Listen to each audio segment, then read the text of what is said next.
呢一集係講邊間中藥有問題？呢個係測試二氧化硫嘅，喺淘特買20蚊，可以測試20次。呢包係益生菌，買得好好，完全冇糖。記住係唔可以買大陸嘅加工過嘅益生菌，佢好多話加咗益生元，其實就係糖，食咗嚴重飆升。呢隻係最多菌嘅，有18種。呢度係200幾蚊1kg，絕對好過嗰啲一粒粒膠囊啊！我唔使食膠囊。佢保質期係36個月，擺喺雪櫃。我另外加咗密封袋同埋個夾。呢間生產商喺杭州，寫住每1 gram 有100億嘅乳酸菌。睇過咁多間，呢間係最多嘅，有18種。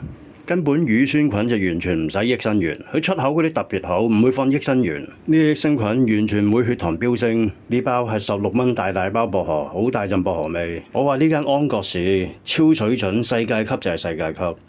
個箱一打開，青檸味一大堆撲過嚟。佢個草莓食完之後完全唔會血糖飆升。90幾嘅評價係99點幾，真係貨真係靚，食嘢冇得呃，你一睇就知道。其實乾貨大家真係要小心，如果見到佢唔新鮮、冇味道、冇食物嘅味道、冇中藥嘅味道，你就要小心啦。有一間喺海口市嘅，完全有問題。而家我俾大家知，就係呢間，小心呢間都好有問題。原來係個人獨資，佢應該係中間商，貨物係博州運過嚟，嚴重呢個二氧化硫超標啦。睇下越粉紅就越有事。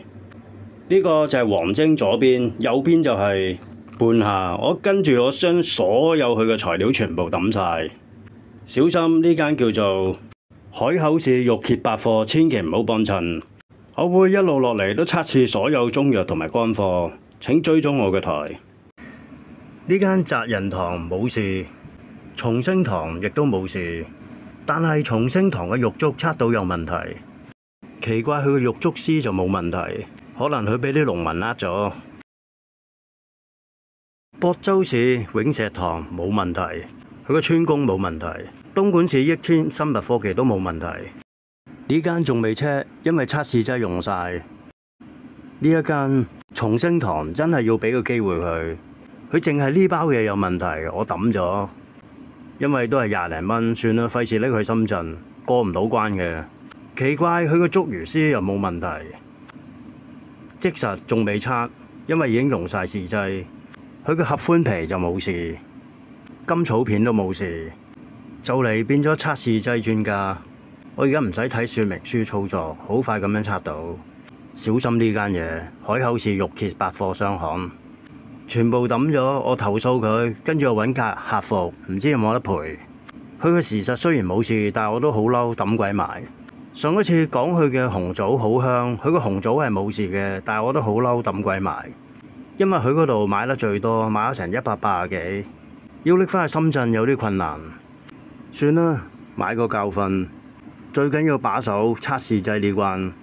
繼續嚟會話俾大家聽。其實當一包中藥佢係冇晒中藥味，你就要小心啦。因為佢送到嚟，我都好懷疑佢啲中藥好舊。你睇下呢啲都係好新，我測咗佢嗰包川芎，完全冇事。菊花未打開就有菊花味，呢啲通常都係冇事，呢啲都係生活必需品。好似啲老料，呢個係草果。我哋最緊要就係睇佢店鋪嘅評分，最好係99以上。呢個係朱古力，而家唔可以買朱古力啦，嚟到之後溶晒。今次用晒啲試劑，完全唔夠測。而家訂咗，再有問題嘅話俾大家聽。最有問題嘅就係呢間，佢仲係個人獨資添，佢係中間商。中間商我試過有一間，佢冇事，佢係博州寄嚟，但係呢間好有問題。其他我都唔敢用啦，即刻抌晒佢。重要嘅事講100次，就係呢間海口市玉歇百貨商行，絕對唔可以幫襯。佢嘅店鋪評分率只係得87，仲有運過嚟嘅中藥完全冇味，好陳舊，一睇就知道有啲問題。雖然佢個紅棗係得嘅，但係冇理由再賣佢。紅棗周圍都有得賣。再抌多包，呢個係檳榔，全部防腐劑，冇辦法擺落口。如果要長期食的話，更加要小心，一定要驗屍咁樣去驗佢。90幾分嗰啲我都會再驗，定期都會抽查，但係嗰啲通常都冇事。因為佢好有食物嘅味道，同埋好新鮮，睇得出食嘢冇得呃。頭先我講嘅玉竹呢個，我俾機會佢淨係呢包貨有問題。